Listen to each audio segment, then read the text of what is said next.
All the engines on the Fat Controller's railway must know how to shunt. It is imperative that they do so. Changes in schedules can mean shunters can be rostered elsewhere, and therefore engines must prepare their own trains. But in some yards, large tender engines cannot shunt their own trains, and a shunter must always be relied upon to negotiate the tightly curved track work. Richard was one of the few tender engines who enjoyed shunting. "Anything I can do to help, just let me know," he asked kindly. One morning, Richard puffed into the yards. He found Duck there, but he was preparing to leave. "Morning, Duck." "Morning, Richard. Sorry I'm in a rush today. Oliver is running late steaming up, so I must take the first train on my branch line. Dennis will be in the yards today." "Who's Dennis?" Before Duck could reply, the points changed and he quickly steamed away. A light grey diesel engine could be seen beyond the trucks. Richard went over to say hello.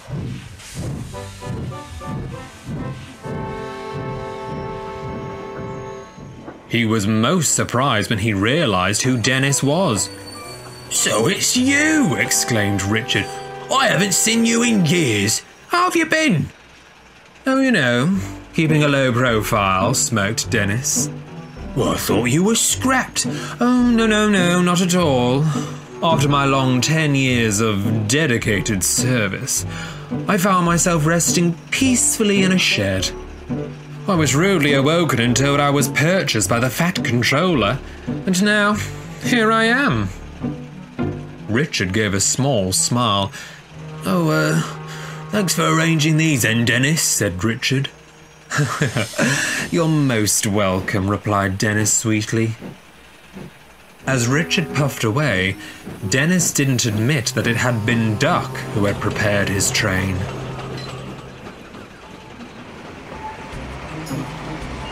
For the rest of the morning, Dennis worked silently around the yard.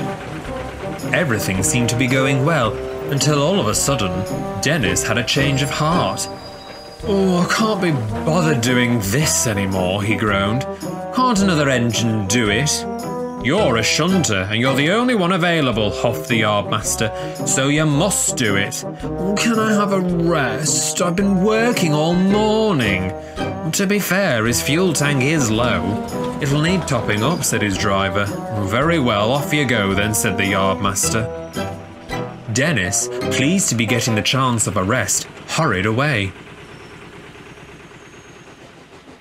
He'd just arrived at the fuel pump when Richard backed in. "Are my tankers ready?" he asked. I'm afraid it's only half done. I was low on fuel, you see." "Oh, no worries. These things happen. I'll sort this out," smiled Richard. Within no time, Richard had completed arranging his train and set off with his tankers. Dennis had seen all and smiled smugly to himself. "Such a helpful engine," he muttered darkly. Over the next few days, the excuses came in thick and fast. "Oh, sorry, I'm running a bit behind schedule. Could you shunt your train?" "Oh, I've got a cramp in my jack shaft. I can't fetch your trucks." "Bad fuel today. Can you organise Henry's train for me, please?" "Yeah, of course. No trouble," Richard would reply. But soon the excuses stopped, and Richard found himself doing Dennis's work as well as his own, while Dennis dozed in a siding without a care in the world.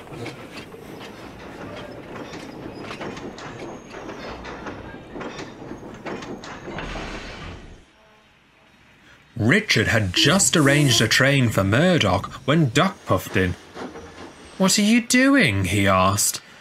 "Oh, sorting out Murdoch's train. Gotta get mine together now," sighed Richard. "You shouldn't be doing this. Dennis should," snorted Duck crossly. "I cannot abide lazy engines." What, lazy? Yeah, he is lazy, huffed Richard. That's what we used to call him, the Lazy Loco. I couldn't put my buffers on it before, but I knew there was something about him I wasn't sure of.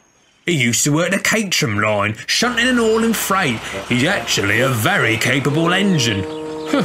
You'd never believe it. He could never be bothered, so other engines did his work for him. He was taken out of service because of it. Well, don't let him manipulate you, exclaimed Duck. You should give him a piece of your mind. That's exactly what I'll do. Oh, no one takes advantage of me, not anyone. And Richard stormed away.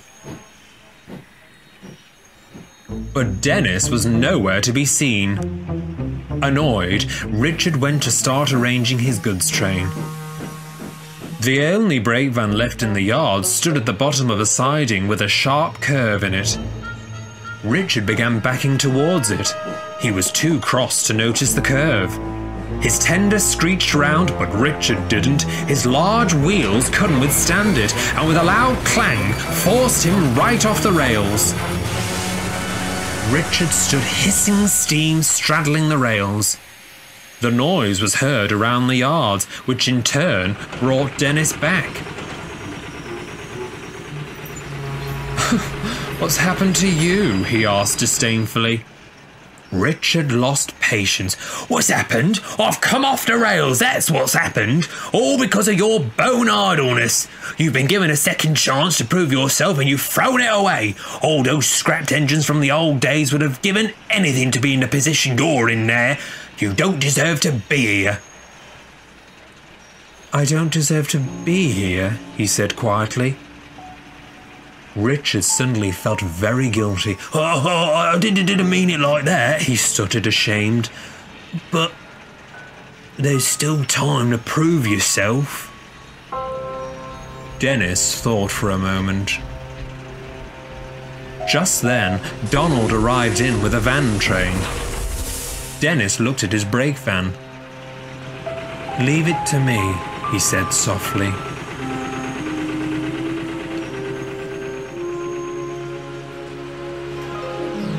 Dennis took Donald's brake van and arranged Richard's goods train in front of it. Then, quickly, he departed the yards. Richard was right. Dennis was indeed a very capable engine.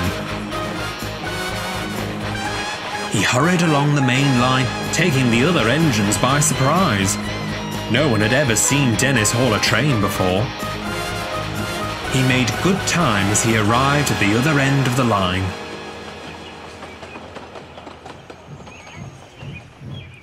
When he returned to the yards, Duck was helping Richard back onto the rails.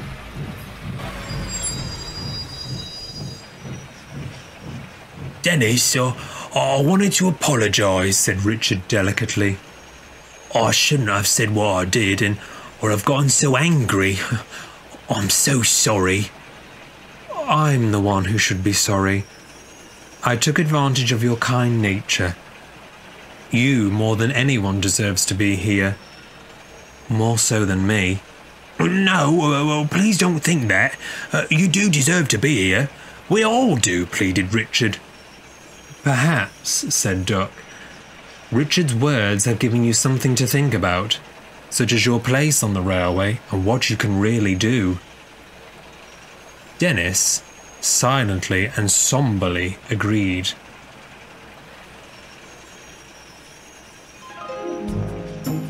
Dennis is by no means perfect. The Fat Controller scolded him severely for his laziness. Some days Dennis works without fuss, and on others he drags his wheels. Richard still promises to help wherever he can and still offers to shunt if necessary. But if he thinks Dennis is slipping back into old habits, he politely stands his ground. Sorry, Dennis, you'll have to do this one yourself. But I don't think Dennis has really learned his lesson. Do you?